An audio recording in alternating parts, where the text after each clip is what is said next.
Our Father, who art in heaven, hallowed be thy name. Thy kingdom come, thy will be done, on earth as it is in heaven. Give us this day our daily bread, and forgive us our debts, as we forgive our debtors. And lead us not into temptation, but deliver us from evil.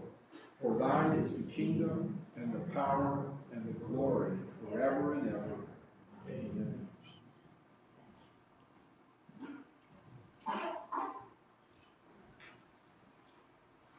After one Sunday sermon, the parishioners filed out of the church, but they weren't saying anything to the pastor. One of the last to leave said, "Pastor, today your sermon reminded me of the peace and love of God." The pastor was thrilled. "No one has ever said anything like that about my preaching before. Tell me why."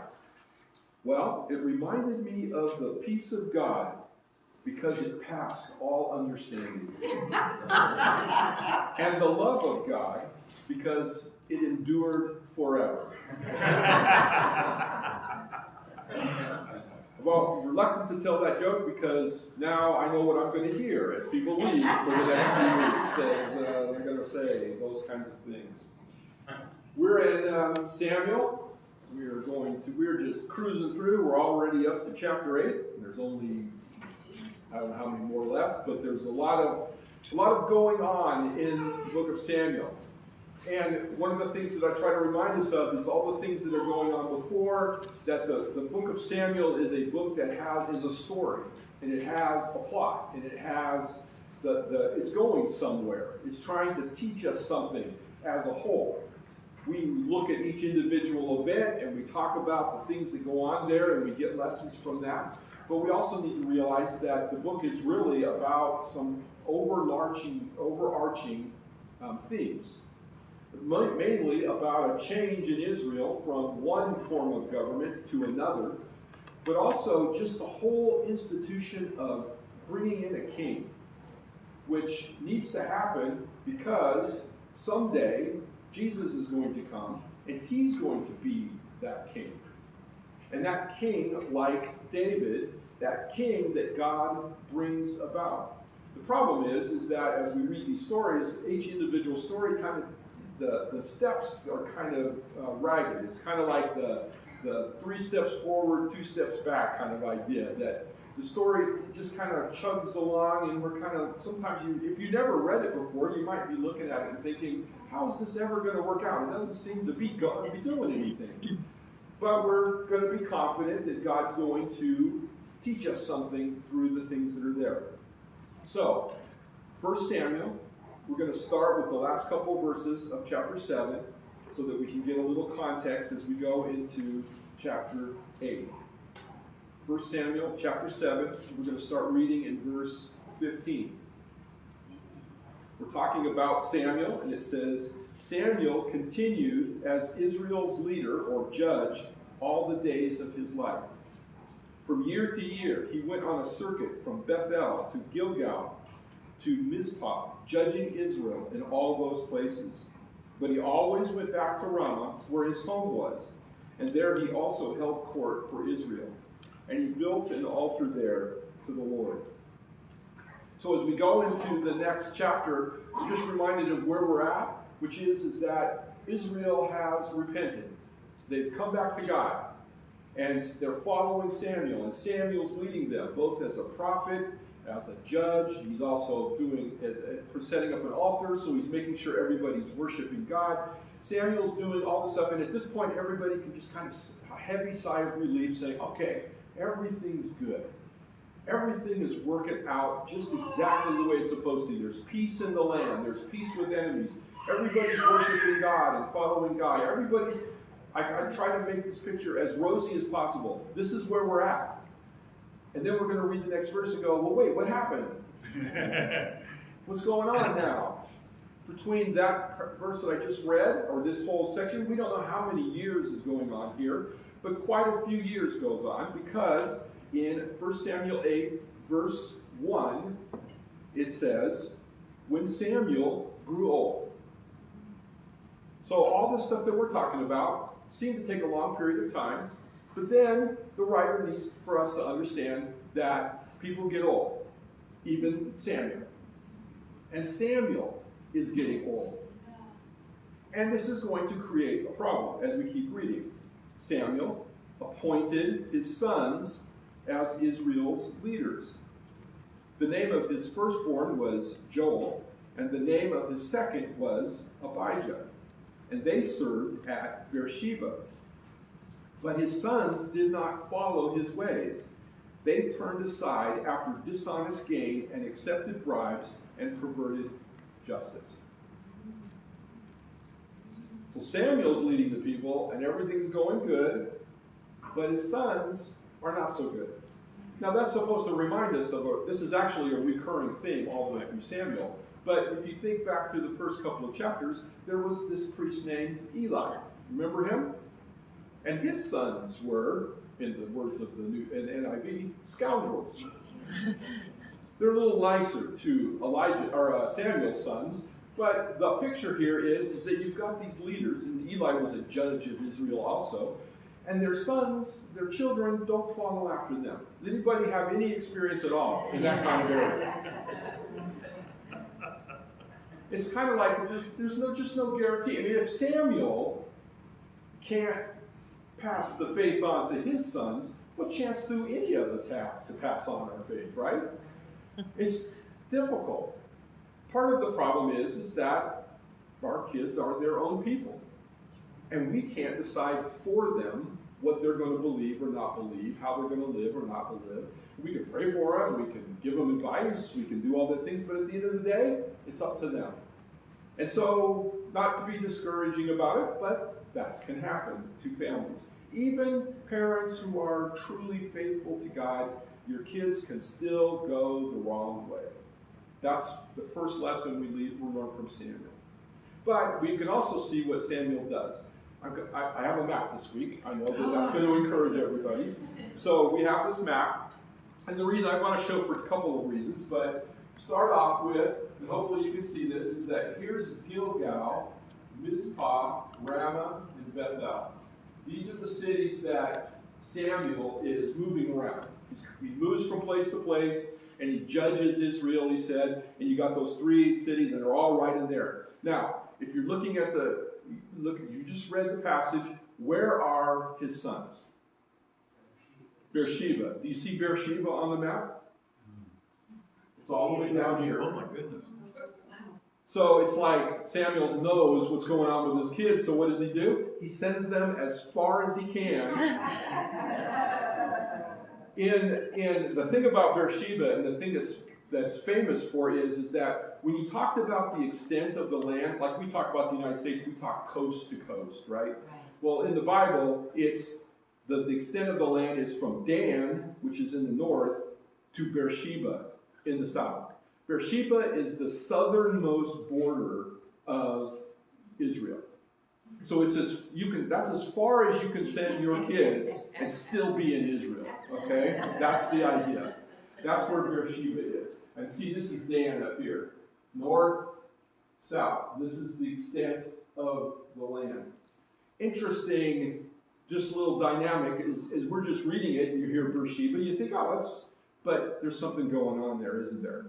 Samuel isn't dumb. I mean, he sees what's going on with his sons, and so he sends them down there where they can do as little damage as possible, but still have some duties to do down there. And so that's the picture of Beersheba.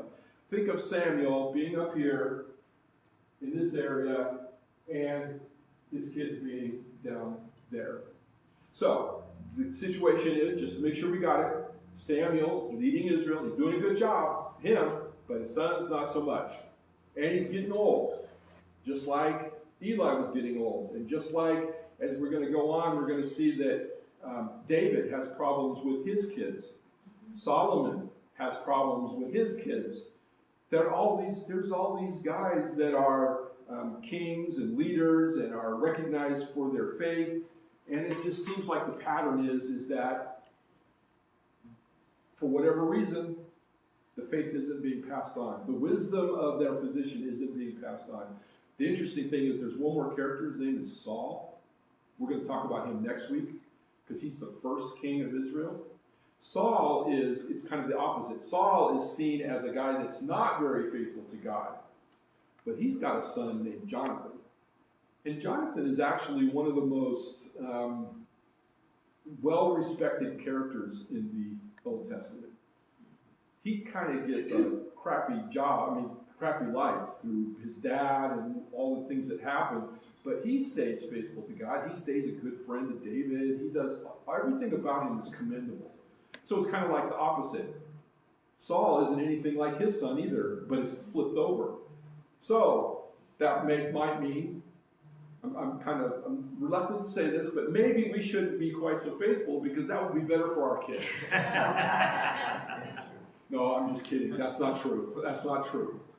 But it sometimes seems that way. So that's the situation. Samuel's getting old. His sons not so much they're not trustworthy. They're going after dishonest gain. So what's going to happen? Well, verse 4 says, so the elders of Israel, and I'll just stop for a second. When was the last time we saw the elders of Israel mentioned? Man, I'm always asking these hard questions, aren't I? Remember, yeah, they're the ones who thought it was a good idea to go get the ark and bring it out to the battle. And then they lost the ark to the Philistines. Okay, so the elders of Israel don't have a real good track record so far. So all of the elders of Israel gathered together and came to Samuel at Ramah. This is, I'm going to pick on, well, I'm picking a little bit on Carol, but it's just us also. It's that we'll be talking and then somebody will call the house or maybe come to my office and they'll say, Pastor, I need to talk to you. And you know what we think? Oh, they have a problem with us. Oh, we've done something to hurt their feelings. Oh, we have a problem. I mean, this is the first thing. I mean, if I'm Samuel and I look out my window and here come the elders of Israel, you know what he's thinking? Uh-oh, we got a problem. And he's right, but usually we're wrong, or I'm wrong when I think that, because normally when people want to talk, they just want to talk. There's no big deal. So this is what's going on here. So the elders of Israel gathered together and came to Samuel at Ramah. They said to him, you are old. Okay, so now that's not the best way to start a conversation. The first thing you say to somebody is, you are old, and your sons do not follow your ways. Okay? Technically, everything they've said so far is absolutely accurate. He's old. Not as old as we think, because he's actually going to stick around for another couple of decades, so he's not that old. But he is getting older, and his sons do not follow ways. It says, now, appoint a king to lead us, or the word there, lead, is actually judge. Appoint a king to judge us, such as all the other nations have. Now remember, the elders aren't exactly having a good track record. They've made bad choices before. But here they come to Samuel and they say, we want a king. We don't want to mess around with judges anymore. We can't trust that the judge thing is going to work out for us. Now the interesting thing is that the situation about the judge Samuel being old and his sons not following his ways is going to be true for kings too. In fact, it's more true for kings because actually in the Judges, in the book of Judges, and in Samuel's case, it is a hereditary office. Just because my dad is a judge and leader of Israel doesn't mean I'm going to be. In fact, there's one judge named Gideon, and when Gideon gets old, they come to him and say, we want your sons to follow you. And Gideon says, no, that's not the way it works. You don't get to choose the judges. You know who chooses the judges? God does.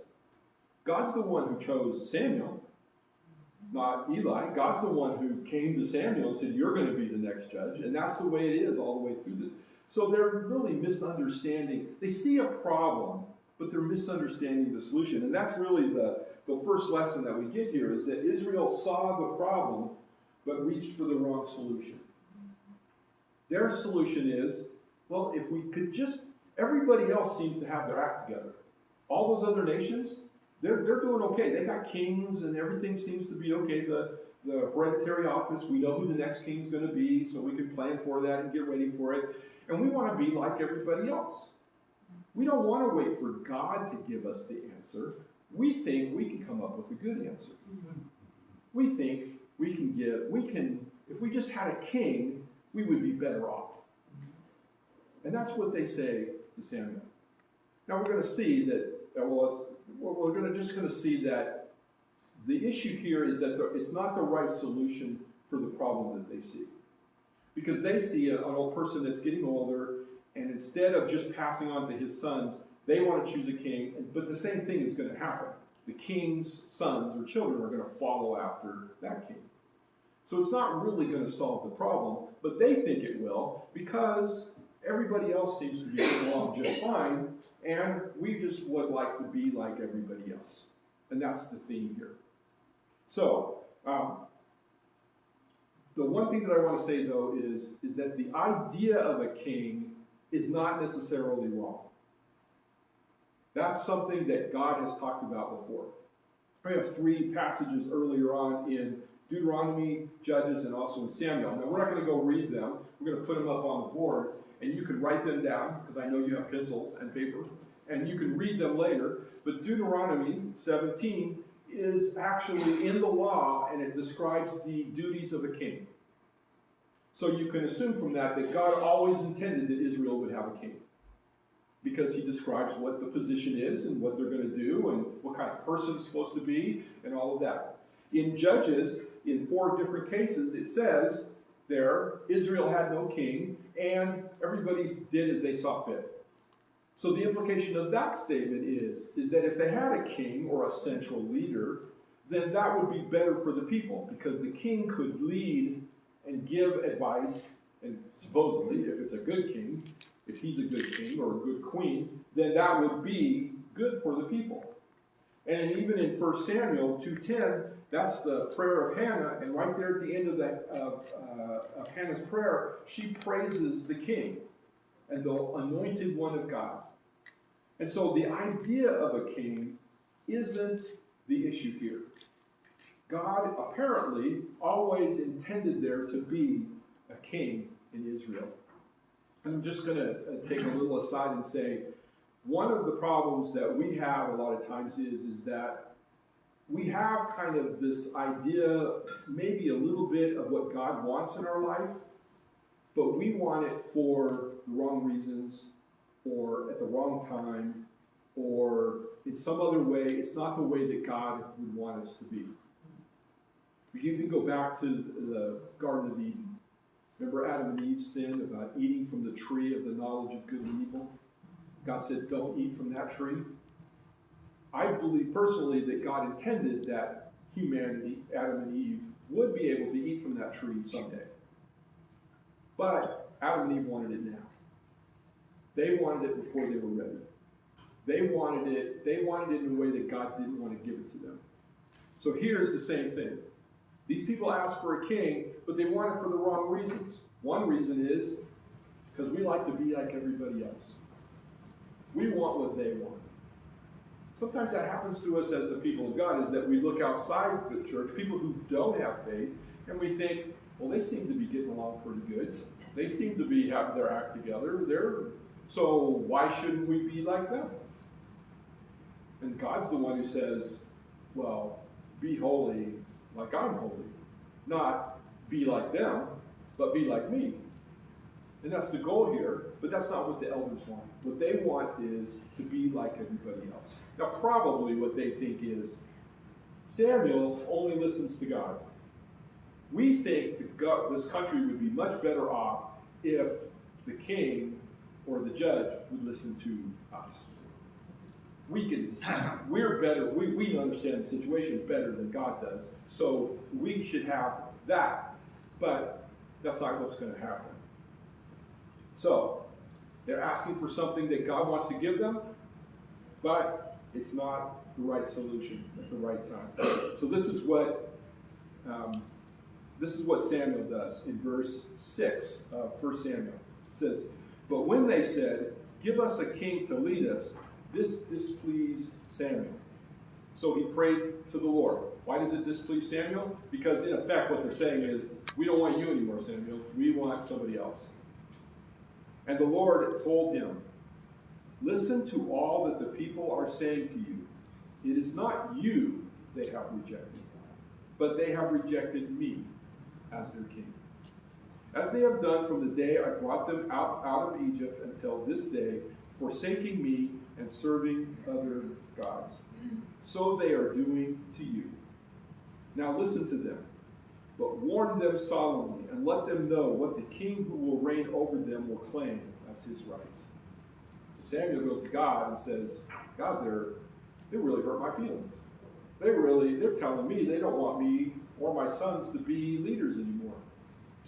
And God says, well, technically they're not doing that to you. Well, they are, but really they're rejecting me.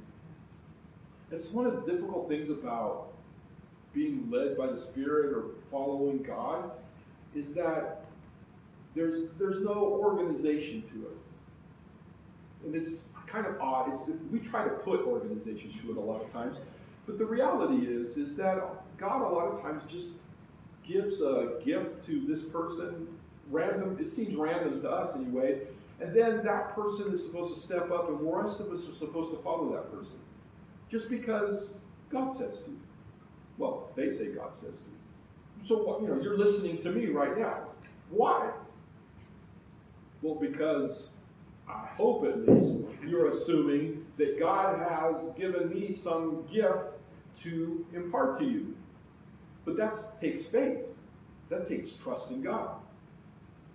You have to be willing to hear what I have to say, like I know what God wants you to hear. I don't see anybody cheering right now and thinking, oh, this is a great idea. But that's the difficulty that we face a lot of times, is that it's hard sometimes to tell who is God using in this situation and who isn't. I think we have a situation like that in our country right now. You can look around at, and I'm not talking about the political leaders, or I'm talking about church leaders. And you can hear church leaders who disagree as to which way we should go or how we should respond. And when you hear that, you have to decide, well, I wonder who God's talking through. Who's the one that's speaking the words of God and who isn't? And it's not easy. It's hard sometimes. Sometimes we can look things up, but a lot of times, you can look all the way through this, and it never tells us the name of the person we should vote for president. We have to figure that out for ourselves, and we have to listen to Christians leaders, and that's a little messy. Because we're always led, just like the elders of Israel, we're always led by our own desires and the things that are going on in our life. We were even singing about that this morning, about how we don't always do the things that we know we should. We don't always think the way we should. We don't always act the way we should. And that makes it difficult. I know that I haven't said it much recently, but I don't really like to talk about politics. But you know what this chapter does? It talks about politics. The issue about who leads the country is really about who does God want to lead the country, not who do I want. What do I think is best? But who does God want to lead? And that's what God is saying to these people. You say you want a king, but that's because you want to choose the king. You want to be in charge. You want to make decisions. Instead of waiting for my voice, waiting for me to lead you and tell you which way to go. You know why? That takes a little bit of work. You got to pray. You got to read the word. You got to evaluate the situation. You got to look at the people involved. And you have to decide who's the best one for this position. And sometimes the best person for the position is actually not going to be the person we would choose. This is going to become very apparent next week when we start talking about Saul. Because God tells Samuel to anoint Saul. But if Samuel was choosing, he would not anoint Saul. Saul does not meet the criteria. In fact, Saul's going to turn out to be kind of a crummy choice. And so Samuel could go to God and say, God, why him? And God, in his incredible wisdom, was just quiet. Doesn't tell them why, but says, this is the choice. And we say, well, that doesn't seem good and right. And, got to have faith. Got to trust that God knows what he's doing. And that's not easy. That's hard. That was all extra stuff, by the way. So the last thing that God tells Samuel is warn them about their choice. This is what's going to happen if you do this, but warn them solemnly and let them know what the king who will reign over them will claim as his rights. So the next lesson from this is that the cost of implementing worldly solutions is more than we think. God says to the people, you want a king? Okay, I'll give you a king. I'll give you what you want. That's in my grace and my mercy. You want something? I'm going to tell you the cost of it, but if you still want it, here it is.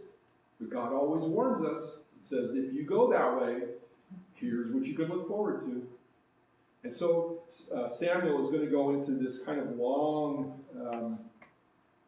detailed thing about what kings do. And we're talking about kings here, but I'm going to try to think of terms of the government as we do this. If you really want to be the government to do certain things, this is what the government is going to do. So verse 10 starts off in Samuel 8, verse 10 says, Samuel told all the words of the Lord to the people who were asking him for a king. He said, this is what, and I'm going to put the word government in here, this is what the government who will reign over you will claim as their right. They will take your sons and make them serve with his chariots and horses, and they will run in front of his chariots. Some the government will assign to be commanders of thousands and commanders of 50, and others to plow his ground and reap his harvest, and still others to make weapons of war and equipment for his chariots. The government will take your daughters to be perfumers and cooks and bakers. They will take the best of your fields and vineyards and olive groves and give them to their attendants. The government will take 1/10 of your grain. Yeah, I wish it was 1/10. I'm just saying that. He will take 1/10 of your grain of your vintage and give it to his officials and attendants. Your male and female servants and the best of your cattle and donkeys he will take for his own use. He will take 1/10 of your flocks, or the government will take 1/10 of your flocks, and you yourselves will become its slaves.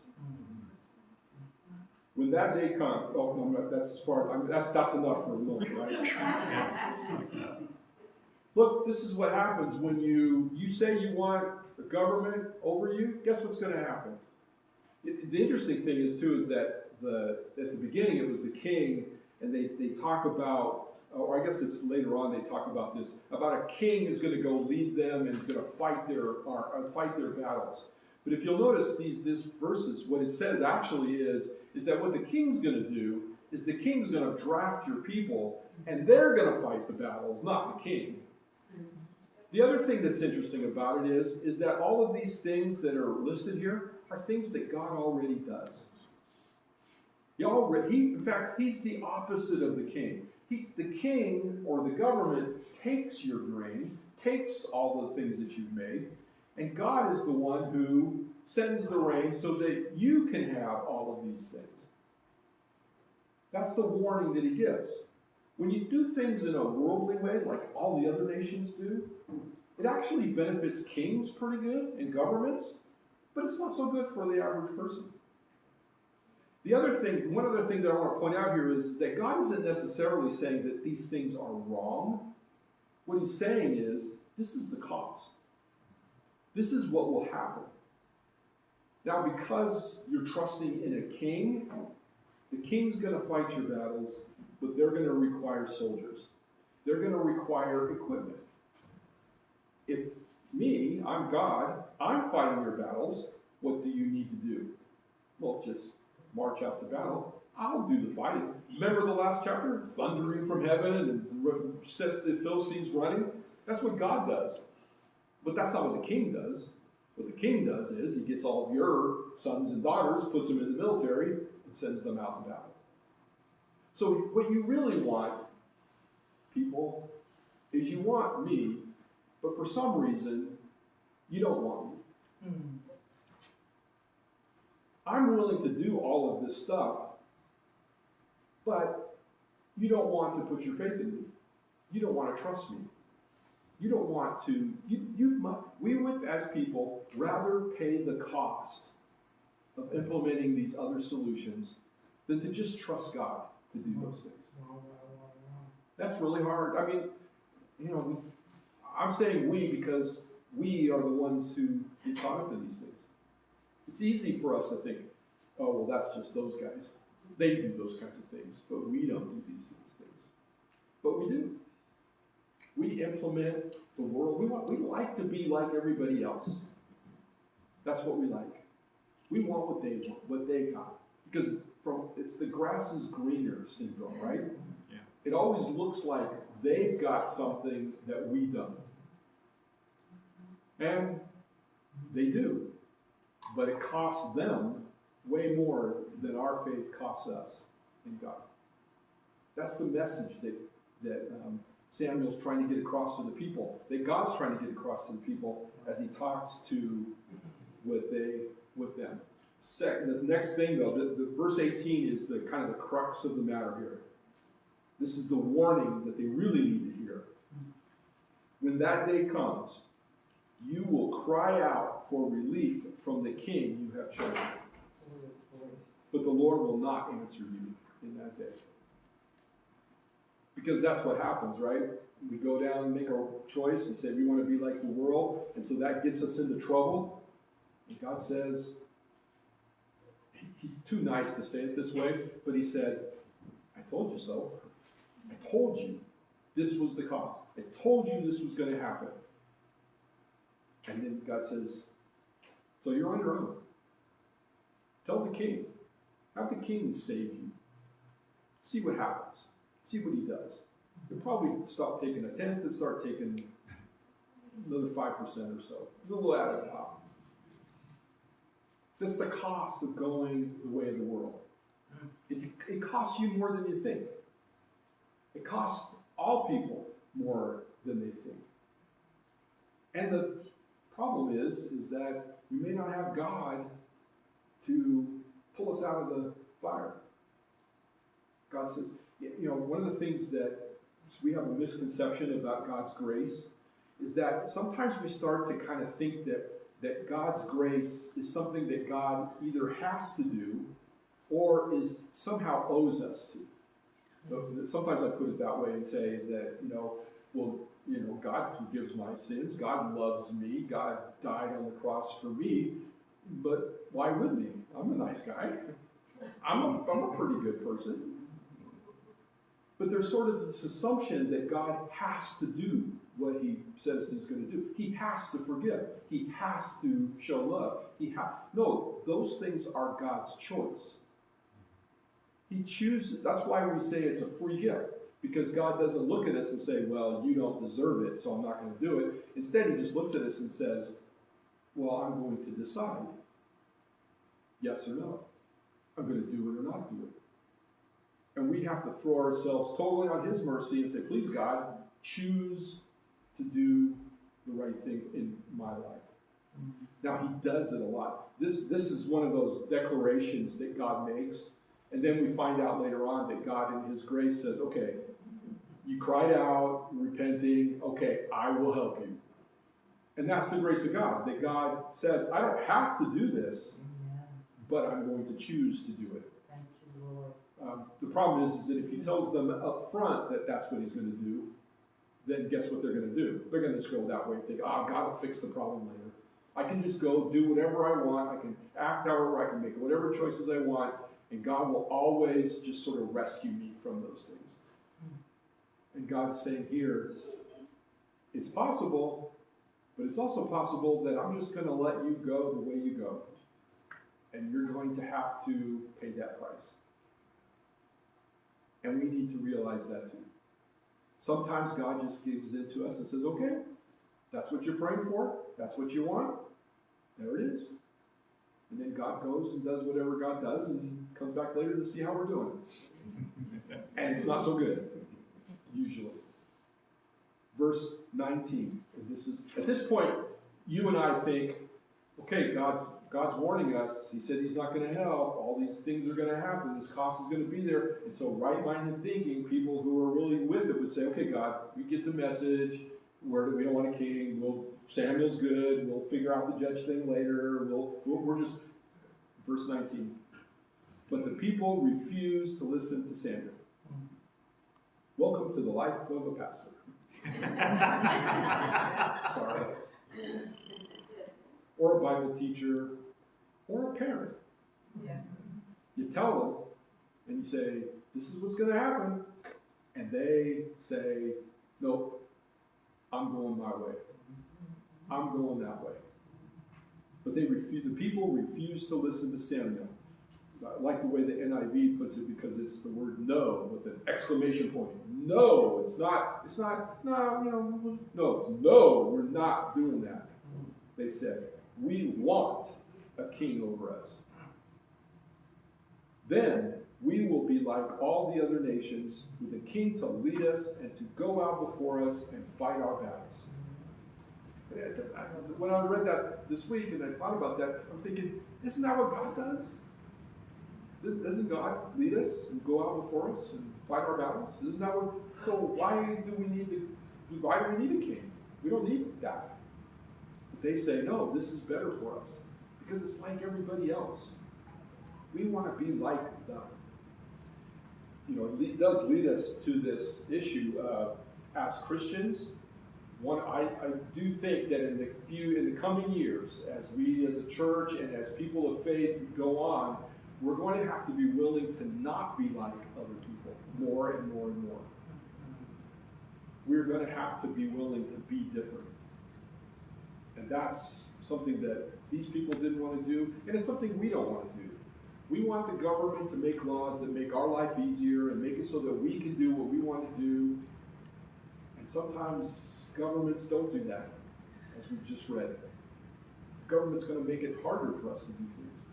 Businesses are going to make it harder.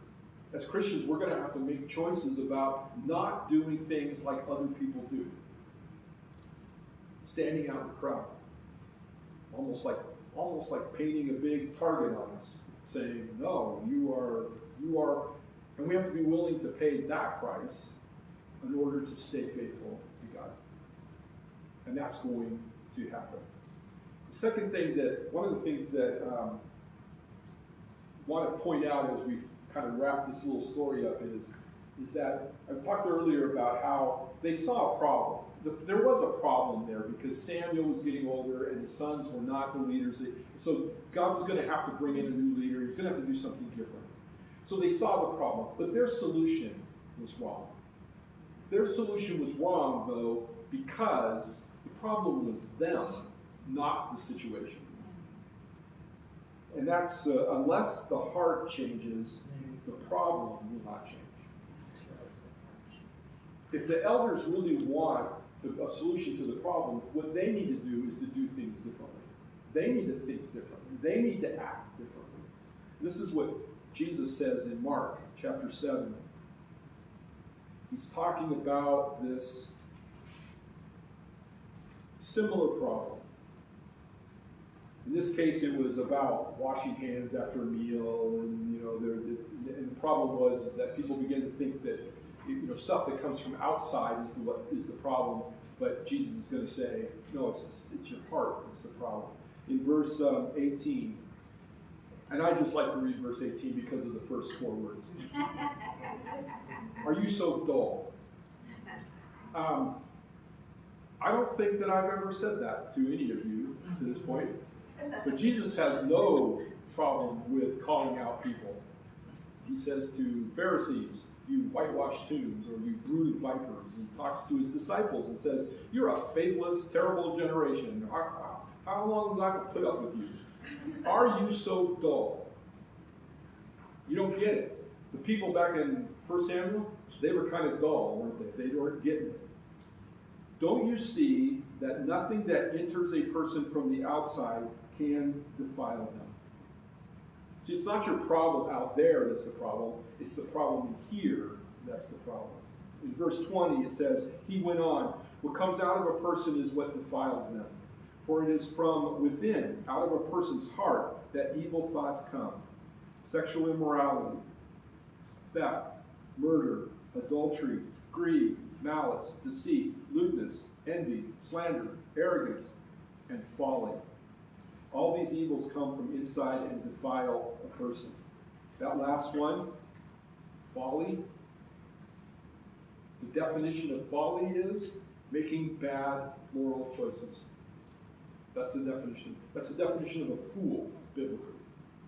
You know, we think of a fool as maybe being kind of a clown or a silly person, but the Bible doesn't see a fool that way. A fool is a person who knows the right thing to do and makes the other choice, which is what the elders of Israel do. They're people, actually. They're fools. This is the idea here that we always think that if we could just vote a different group of people in our government, it would solve the problem. If we could just change some of the laws, that would fix our problem. If we could just change the culture in some way, then people out there, that would solve our problem. And what God says is, no, that's not going to solve the problem. The only way to solve the problem is change the heart. Change the heart of people. That's the only way it's going to work. And that's what we have to pray for. That's what we have to pray for our country. That's what we have to pray for our church. That's what we have to pray for our kids. If we're like Samuel and our kids are not following God, we have to pray for a change of heart. We have to change them. Or God has to change them. That's the only way it's going to work. And that's, as a church, that's what we have to work for. How do we change our own hearts and then be a witness to other people so that their hearts will change? That's the goal. Back in Samuel, I have to read 2 more verses. Because the people just say, no, we've heard your warnings, we don't want it. We don't want it. We want the king. When Samuel heard all that the people said, he repeated it before the Lord, like God needed to know what they said. The Lord answered, listen to them and give them a king. Then Samuel said to the Israelites, everyone go back to your own town. That is a situation where God says, I'm done talking. I'm not going to try to change your mind. I'm not going to try to convince you any differently. He didn't tell Samuel, go back and try again. He just said, Samuel, they've made their choice. They've made their bet. Now they're going to lie to it. And everybody goes home. Let's see what's going to happen next. Saul is going to come. And that's the person who's going to really do exactly what God had warned that the kings would do. There's this quote from C.S. Lewis, and it's from the book called The Great Divorce. And he says there are 2 kinds of people. Those who say to God, thy will be done, and those to whom God says, thy will be done. That's what God does here.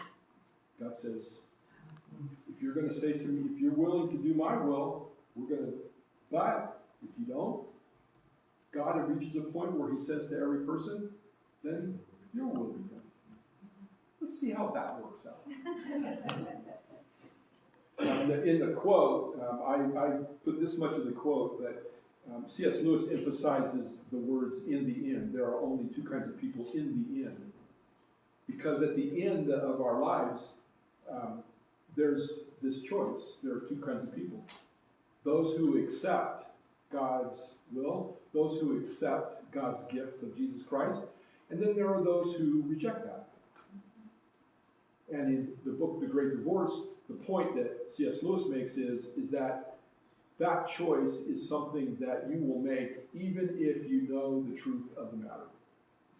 And so when people die in the book and they go to this place where you have a choice, you can either go towards God or you can go away from God. And his point is, even at that point, God doesn't make anybody make the choice, but they still will make the choice that they made in this life. And those who say, thy will be done, will go towards God. Those who say, God says to them, They choose. So that when we talk about going to hell and heaven, it's not a matter of God choosing or only God choosing. It's that we choose. And it's just like the people of Israel. They were given all the facts. It was laid out for them. But they still chose the wrong one. And the reality is that's the way it is for people. Even when we know all the facts, even when we see God for who He is, we still will make the choice that we make. And some people will say, no, I don't want that. I don't want that. And so again, when we pray for people, when we pray for our country, we have to pray that people will change in their heart. There's only really one verse, well, not one verse, but this is the verse that I want to leave you with. And it says, but seek first His kingdom and His righteousness, and all these things will be given to you as well. All the things that the elders wanted, they could get from God if they seek His kingdom and His righteousness. We think, well, sometimes, man, it would be better if we chose like everybody else because then we could get all this stuff. And God says, well, look, if you just seek me first, then all these other things will come to you. Amen. You don't have to worry about that. But we think, no, that doesn't seem right. That seems wrong. So there's some odd thinking there or something. And we think, no, let's get all the things we want first, and then we'll think about following God. It's before us all. We're going to keep going in Samuel, by the way. We're not going to stop right there. But this is kind of the turning point of the story. Because from here on out, we're going to see what kings will actually do in Israel. And it's pretty much the way that God describes it. So hopefully you will anticipate that. Let's bow our heads in prayer.